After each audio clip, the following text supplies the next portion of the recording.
If I can just stay right here. Good morning, everybody at home and wherever you might be and wherever you see this.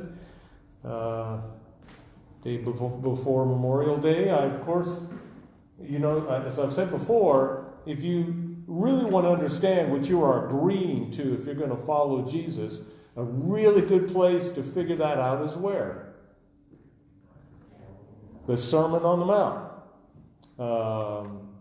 I fear for people that try to make a public profession of faith without knowing what they're agreeing to. What is it that Jesus had? What did he have to say that was really uniquely different from what all the other people have said throughout human history? And to me, this is where I go. This is where I look. Now, I'm skipping over there a couple passages that deal with relationships that I think are better dealt with in a Bible study setting. And so that's why I'm skipping over those. I may come back to those in our Bible study, which I hope will be starting pretty soon. And so I want to go to verse 33 in chapter 5, where if you were going to talk about what it means to be saved, would you include these verses? Jesus says, "Again, you have heard that it was said to those of ancient times, 'You shall not swear falsely, but carry out the vows you have made to the Lord.'" Okay, you go back to the Old Testament law, the Moses law, all kinds of passages about how to make oaths and promises and vows to the Lord, and seeing goes through. "But I say to you, do not swear at all, either by heaven, for it is the throne of God, or by the earth, for it is his footstool, or by Jerusalem, for it is the city of the great king. And do not swear by your head, for you cannot make one hair white or black." Well, we probably should change that, shouldn't we? And Jesus wouldn't say that today, because we can pretty much pick our color, right? I mean, if you have it for long, I probably won't be able to pick any color at all. But in those days, you can't even make one hair white or black. Let your word be yes, yes, or no, no. Anything more than this comes from the evil one. Has anybody ever approached you wanting to share with you the love of Jesus and the path of salvation and said, "By the way, don't do oaths. Don't make vows. Don't make promises"? Anybody? I don't recall anybody ever saying that to me. But that's what he's saying. Don't make promises. Why in the world would he say this? I don't know if I told this story. Stop me if I have, about the state politician who came out to, election time was coming up, so he came out to Hillsdale and met with leaders of the community, and he said, "I'm here to do whatever I can to make life better for you. How are things going?" And the people, the leaders of Hillsdale, said, "You know what? Things are going really, really well, but we got two really big problems." And he goes, "Well, what are those? I think I can help you with them." "Well, the first is we have a medical clinic, but we have no medical people to work there. We have no medical people. We got the clinic, but we can't get anyone to come out in the rural setting and to work here." He said, "I'll fix this for you. In fact, I promise to you I'll have this fixed. In fact, it'll happen tomorrow." He reached down, he picked up his phone, he picked it up, and he dialed the number. He says, Yeah, this is me. Tell you what, I'm out here in Hillsdale, and tomorrow, you know who the people, I want you to get hold of some medical people, have them out here tomorrow. Tomorrow, we've got the clinic up, and you get them out here to serve, to help these people out. Make it happen. Thank you very much. Bye. I told you I promised. It's going to happen tomorrow. Got my word on that. "What's your other problem?" He said, "Well, the other problem is we have absolutely no cell phone service out here." Can I get an amen? I don't know. We live in a world of promises. Politicians are constantly making promises all the time. You can't turn on the TV or radio without hearing a commercial, and they're going to promise this, and they're going to promise that. I don't know about you, but every time I hear a commercial, I assume they're lying to me. Am I alone? No. I just assume that in some way they're playing around with the truth. And our little game is, how do I figure this out? You know, I remember when William Shatner was selling his margarine? What was it called? Promise? Promise margarine? And in the commercial, maybe I'm the only one old enough to remember, William Shatner, I think it was him, right? And he talked about his butter. It tastes just like butter, I promise. That's what we promise here, we promise there. You go to court. Anybody been to court lately? You have to swear you're going to tell the truth, whole truth, and mostly the truth, unless the lawyer is talking or something. Why do they do that? Why do they make you promise to tell the truth in court? See, I'd like to think that's it, and I think that's part of the equation, but you know, my understanding is, and I'm not a lawyer, and I appreciate some help on this, but one of the main reasons is so that if they catch you lying, they can bring charges against you. So it's not that it's guaranteed to make you tell the truth, but it's a way of trying to intimidate you into being more honest than you normally would. So we're taking oaths. We were talking about weddings a little bit earlier, and this is the actual book that I use when I do weddings. And let's see. This is a kind of traditional vow, and I say the same thing to the groom and to the bride. Will you take so and so to be your wife or your husband? Will you commit yourself to her happiness or his happiness and self-fulfillment as a person, to their usefulness in God's kingdom? And will you promise to love, honor, trust, and serve them in sickness and in health, in adversity and prosperity, and to be true and loyal to them, so long as you both shall? And by then, I'm usually laughing out loud. Why? I start giggling about halfway through, and then by then I usually have to stop and take a look. Why would I have to do that? I've gotten to the point now, and my fear is that people don't think about what it is they're saying to one another.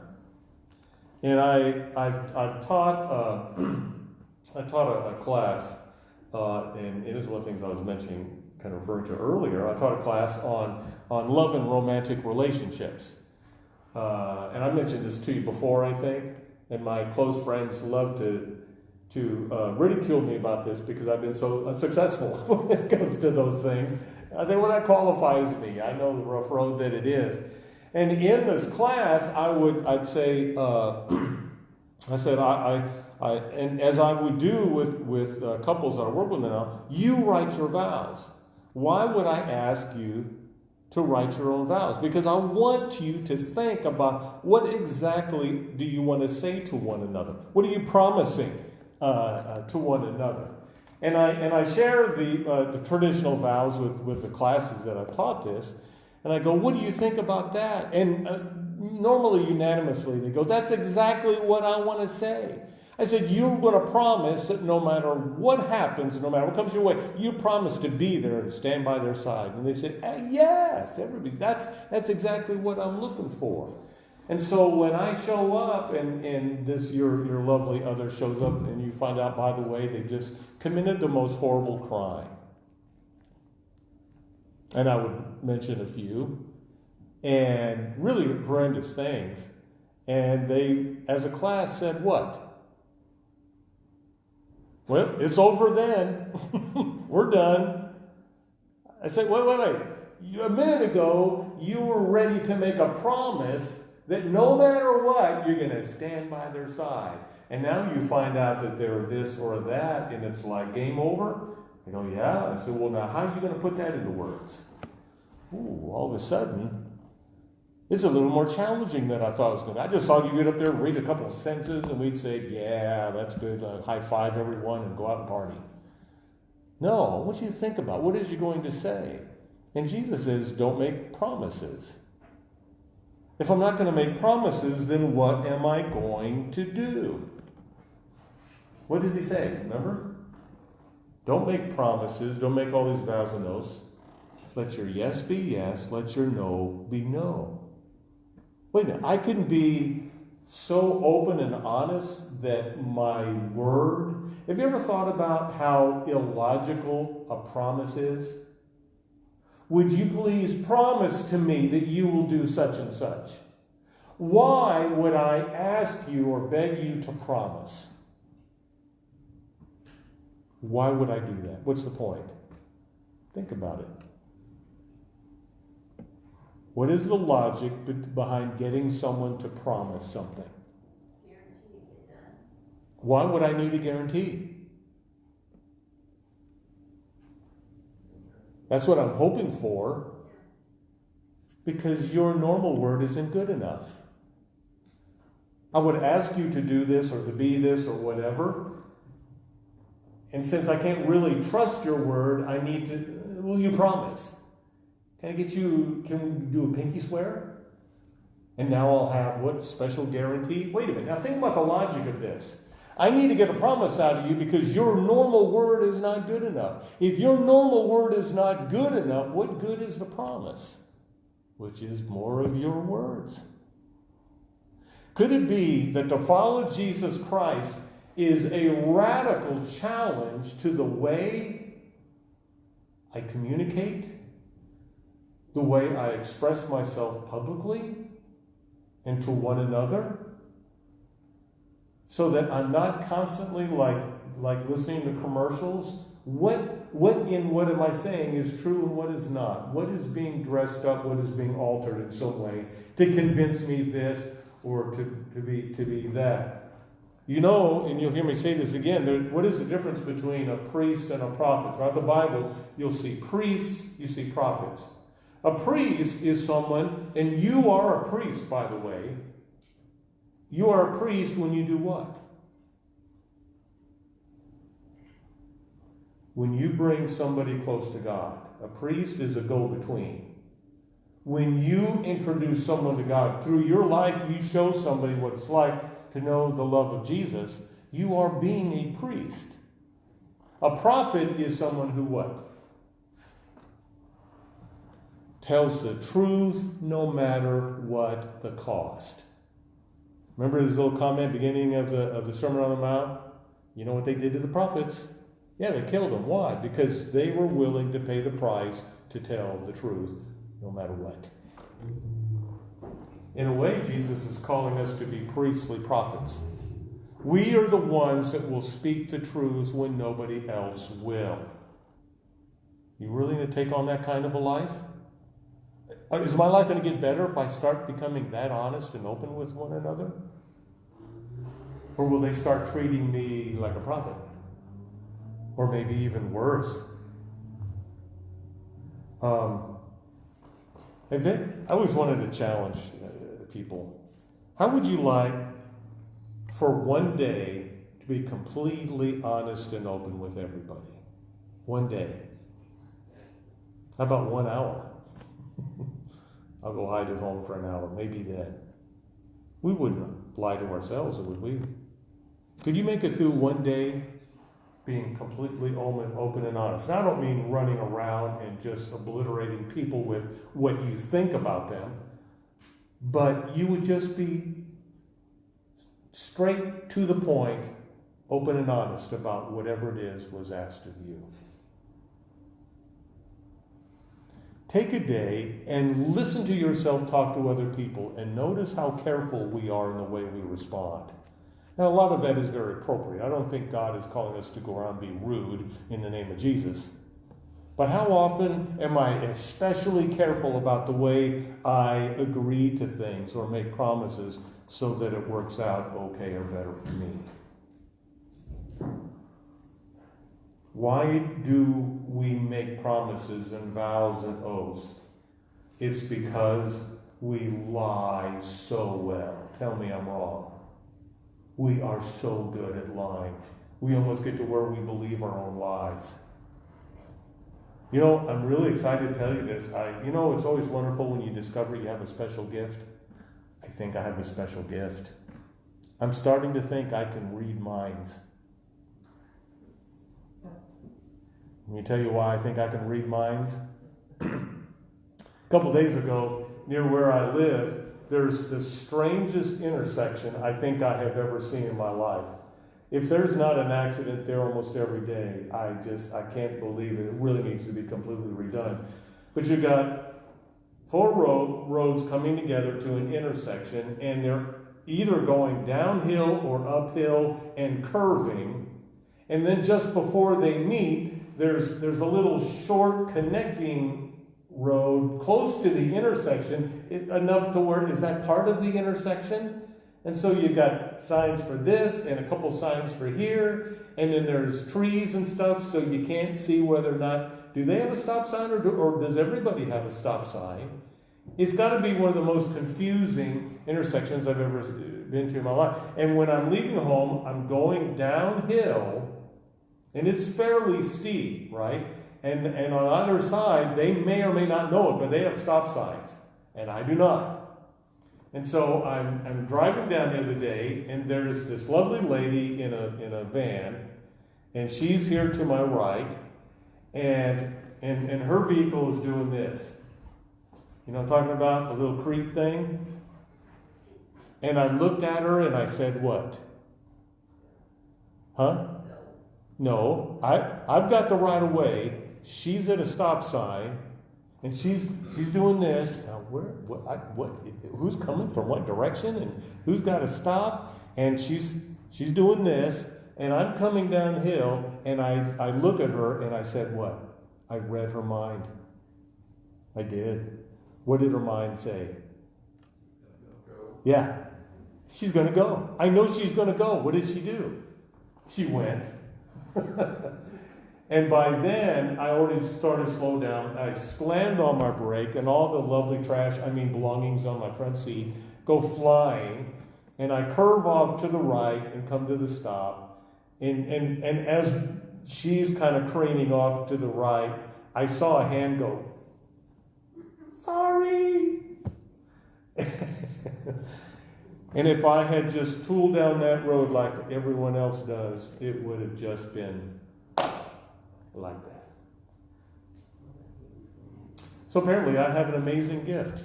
Problem is I can't read my own mind, so half the time. So I'm joking, of course. But wouldn't life be something if we could read one another's minds? But we can't. But have you ever known somebody that was so open and honest, like Jesus was, it was like you could read their mind because you know what it was. You know how amazing those people are? You can trust them in a way you can't trust anyone else. And Jesus is talking about this in the Sermon on the Mount. This is how you become saved. If you want to understand where this pilgrimage is going to take you, you've got to incorporate this open honesty.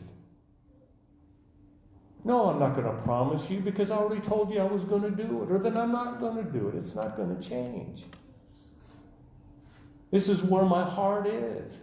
You may not like it. You may despise me for it, but this is where God has brought me to this day.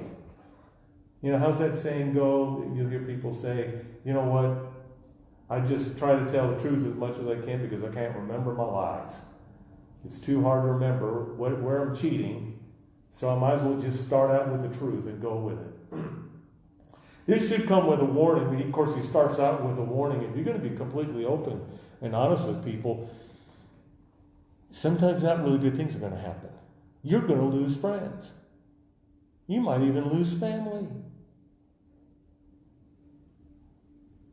Do I really want that kind of a life? You saw how they treated Jesus, right? I wonder if they would treat me like that, if I was as honest with people the way Jesus was. You know, part of the problem, my problem, and I speak for most everybody, especially young men, when I was a boy, I was taught, do not be angry and do not be sad. I grew up in a military family, and part of that tradition was little boys are not allowed to be angry and you're not allowed to be sad. But I really want to do harm to you. Well, that's just tough.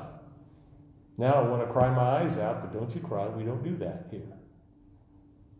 So I learned as a child, and I'm confident I'm not alone. I learned as a child, do not have this feeling or this thought or that thought. If you do, you better stuff it and push it out of the way. And I became really good at taking my feelings and locking them away until finally I wasn't sure what I felt anymore. I'm not even sure what I think. I'm so confused because I have to spend so much energy lying to everybody, even in my own family when I'm at home. Because if you think about that, when you take a child and say, don't you dare be like that or share that. You cannot have that thought, you cannot have that feelings, and you're not going to share it here. So I have to lie about what I'm thinking and feeling, even in my own home. Could it be that the house of God is the one safe place where you can come and openly share what's going on? Come in here and maybe even scream if you have to. Saying, I don't know what to do with my life. I'm such a mess. I just want to scream. I want to cry. I want to yell. I want to throw things. Would you be scared and say, I'm sorry, you're mistaken. We're not having a service here today? Or would you go, I think you've come to the right place? Because we think we have an idea of where Jesus wants to help you go with this. And we care enough about you to help you discover who you are and what's going on. I was so confused as a young man by the way I was raised that I didn't know how to... the most frightening thing of all, the one thing I wanted more than anything was to have a girlfriend, but that wasn't going to happen because I was too terrified. I had feelings I didn't have words for. I didn't know how to communicate. And I had a girlfriend, and I'm going to be really careful with this story. I doubt in a million years people involved in this story are going to hear this, but with social media now, I'm not going to share everything, but I can share the important things. And so I had this girlfriend. I had to have been the most clueless. I mean, I was a really nice young man, I thought. I was too nice. But I had no idea how to relate to a girl. And so it was really kind of put together by people around us. Oh, you two would just be so perfect together. And I'm like trying to figure this out. I'm so confused. And I remember I was at school. I was probably a senior in high school. And I walked, it might have been the cafeteria someplace, and there was my girlfriend talking with several other young ladies. And they were like talking like, you know, that kind of, you could tell something important was kind of, and she was like doing most of the talking. And she was really kind of matter of fact, to the point, kind of serious. And then I don't know if somebody nudged her or whatever, she turned and she saw me walking towards her, and she goes, hi, oh hi, how are you doing? It's so good to see you. And my first thought was what? Which one is the real one? The change was so fast and immediate. It just confused me. And I thought, wait a minute. Are you the first person or the second person? Am I talking to the first one or the second one? I remember just being so confused. And I thought, boys don't stand a chance. We never did. We never will. I've accepted that. And I just remember being so confused. I said, I don't even know how to put into words what I want to say. And I don't think she did either. And then a short time later, I'm off to college. And I got a letter one day, and I was so confused. Got a letter from my girlfriend, and I was so confused. I read it, and I couldn't make sense out of it. And I looked to my roommate, and he goes, what's the problem? I said, I got this letter from my girlfriend, but I don't understand it. And he took it, and my friend looked at it. He goes, oh, that's a Dear John letter. And I said, my name's not John. That's literally what I said. My name's not John. He goes, it's a Dear John letter. I said, I don't know what you're talking about. How many people know what a Dear John letter is? Not every hand went up. What is a Dear John letter? Breakup. It was a breakup. And it was like, and she, of course, was trying to be as nice and easy as she could, letting me down, to the point where I couldn't figure out what she was trying to say. And my friend is just like, oh, that's a Dear John letter. You're done. What? And I thought it was just so sad that neither one of us was able to communicate. Neither one of us had really lived a young life where we were allowed or encouraged to be open and honest, to develop the vocabulary to the point where I could share what was really me, what was going on inside me. So when we hear Jesus saying, stop making promises and vows and oaths and all this, learn to be open and free with what you're feeling and what you're thinking. You understand that's part of what being saved is. To be saved is to be set free, to live an authentic, wonderful life in Jesus where you don't have to worry about all these things anymore. But our calling is to be who we really are. And to know that, yes, some people are going to reject me for that, but Jesus is going to accept me as one of his very own. Heavenly Father, it's a tremendous struggle to be honest with ourselves. Sometimes we even try to dress up the truth when we talk to you, but you know us better than we know ourselves. So we ask for your help and your guidance as we become more like Jesus. Amen.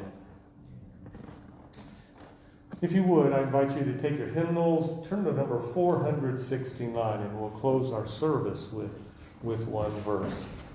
Everybody at home, have a great day, a good week.